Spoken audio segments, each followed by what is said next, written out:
জাতীয় সঙ্গীত নিয়ে আলগা পিরিত উতলায় ওঠে। আমার সাথে ডিবেট করতে হইলে আমাকে অনেকেই প্রশ্ন করেছেন, আমার পরিচিত অনেকেই প্রশ্ন করেছেন যে ভাই জাতিসংঘে এই কি বলে জাতীয় সঙ্গীতের কোন জায়গায় আছে হচ্ছে গিয়ে তোমার তরে ঠেকায় মাথা।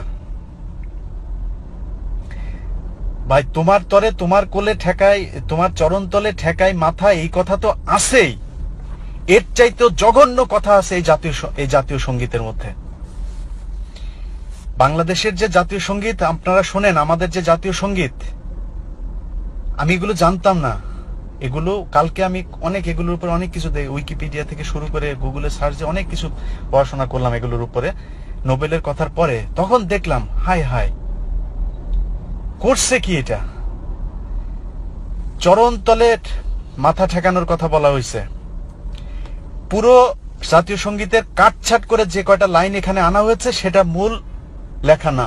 মূল লেখা হচ্ছে 25 লাইনের একটি গান বা কবিতা হচ্ছে এই জাতীয় সঙ্গীত, যেটা সুর আবার রবীন্দ্রসঙ্গীতের রবীন্দ্রনাথ এই চোরের বেটা চুরি করছে।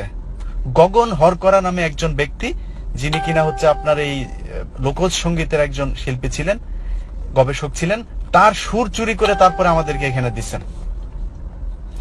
আপনি সেই জাতীয় সঙ্গীতের পুরো লাইন পুরোটা যদি পড়েন, মাথায় আগুন জ্বলে যাবে।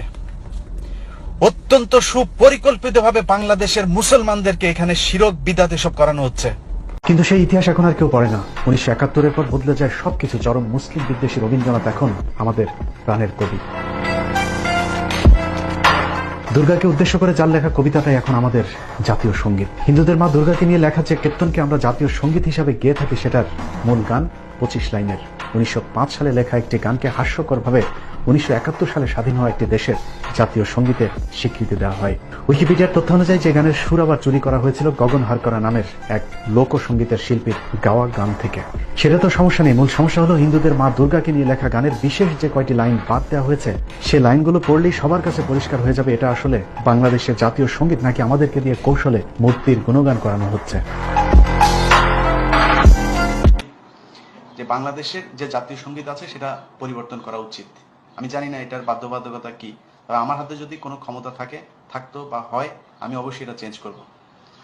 কারণ যিনি বাংলাদেশের নাগরিক না, পৃথিবীর ইতিহাসে এমন একটি দেশ আছে যিনি বাংলাদেশের যেই দেশের নাগরিক না, কিন্তু তিনি হচ্ছে গিয়ে আপনার ওই দেশের জাতীয় সঙ্গীত বানিয়েছেন।